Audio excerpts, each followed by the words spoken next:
Hola, ¿qué tal? Voy a hacer una reflexión en varias veces.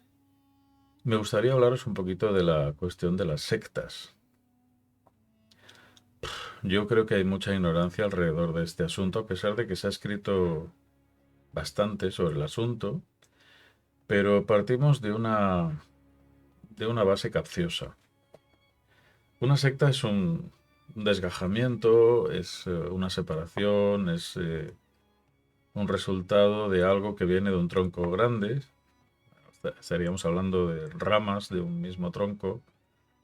Y cuando hablamos de la cuestión religiosa, todos damos por sentado que la religión única y verdadera es el catolicismo.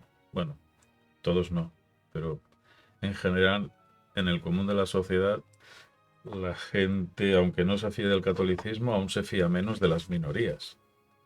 Las minorías suelen ser llamadas sectas, porque pues eso, se entiende que la religión oficial y verdadera es el catolicismo y la institución papal, etcétera.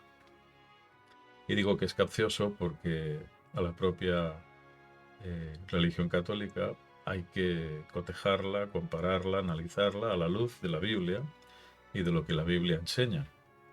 En este sentido, podríamos encontrar también que la propia Iglesia Católica es una secta del verdadero cristianismo que se dio en el siglo I, eh, por parte de Jesús y de los apóstoles. La Iglesia Católica cambió muchas enseñanzas eh, que enseñó Jesús, tergiversó la idea de la salvación. Se hablaba de la salvación por las obras y dio una importancia tremenda a esto.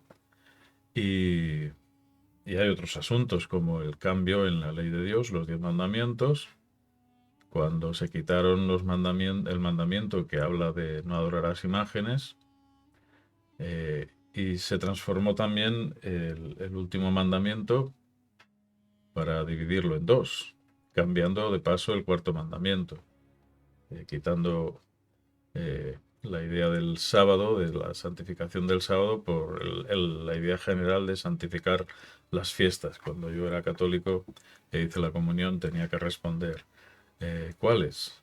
Cuando me preguntaban, yo tenía que decir las que mande la Santa Madre Iglesia. Eh, es muy difícil que un católico haga este ejercicio de autocrítica y compare lo que enseña hoy la Iglesia Católica con lo que enseñó Jesús y lo que enseñaron los apóstoles después de él.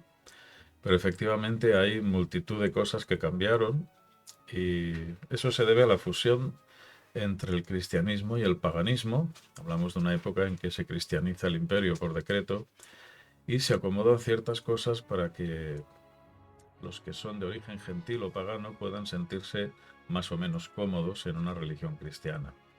Así que todas las deidades, todos los altares a ídolos grandes, pequeños, menores o medianos son sustituidos por la adoración a los santos o la veneración. Es un subterfugio lingüístico que no resiste la prueba. Si buscáis veneración es un sinónimo de adoración, pero pues bueno, es un poco aferrarse a esa idea para decir que no se adora a otra cosa que no sea Dios, pero la veneración entra del campo de la adoración.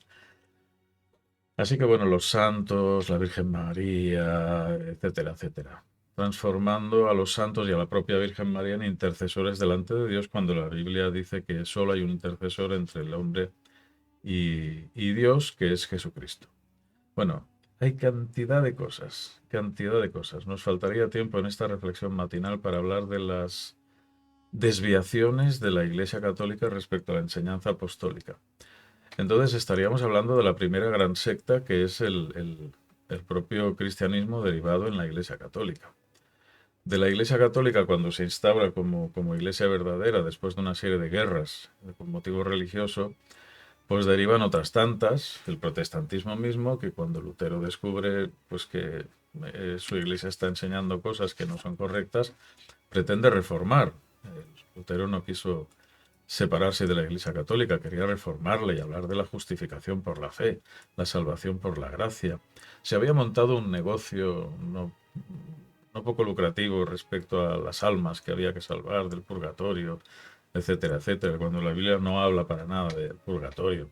Pero bueno, eso generó mucho dinero, muchas ofrendas, muchas limosnas, así como las bulas, en fin, etcétera, etcétera. ¿Para qué os voy a comentar cosas que posiblemente muchos ya sabéis? Así que el tema de las sectas, mucho cuidado con él. Eh, ¿Qué es una secta? ¿Cuál es la secta verdadera? Bueno, si todos somos ramas del mismo árbol que viene del primer cristianismo, todos seríamos una secta. Dentro del mundo de las sectas hay sectas peligrosas y lo que se consideran sectas que no lo son.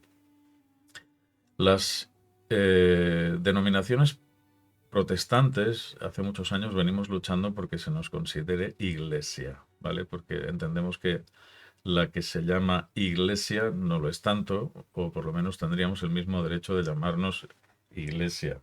La reforma protestante quiere volver a la Biblia y a la sola escritura, el concepto que manejó Lutero, y entonces ahí tenemos mucho que discutir. Y por esa es la razón por la que el mundo protestante y católico anda siempre con reticencias y un poco mirándonos de reojo.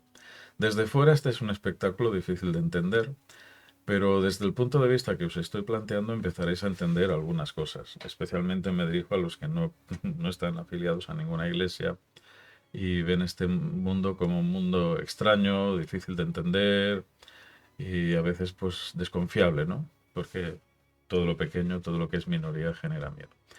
Vamos a hablar en otras reflexiones acerca de lo que significa meterse en una secta, lo que clasificaríamos nosotros mismos como una secta, y el peligro que contienen algunas de ellas. Ya lo veremos. No voy a añadir más ahora. Creo que esta reflexión básica es importante para entender de dónde viene el asunto y el lío. Pero mucho cuidado. Eh, y a pesar de lo que he dicho, con todo el respeto por mis hermanos católicos, esta es una realidad.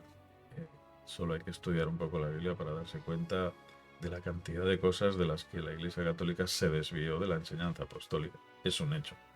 No necesito añadir más salsa sobre eso. Así que mucho tenemos que recuperar de la enseñanza bíblica, mucho tenemos que redescubrir de lo que Jesús enseñó para llegar al concepto que él mismo manejó. Dijo, si os mantenéis, Juan 8:31, si os mantenéis fieles a mi mensaje, atentos a este concepto, seréis verdaderamente mis discípulos. Conoceréis la verdad y la verdad os hará libres. Bueno, esta es la base de la reflexión. Continuaremos en otro rato. Dale vueltas, dale. Un abrazo.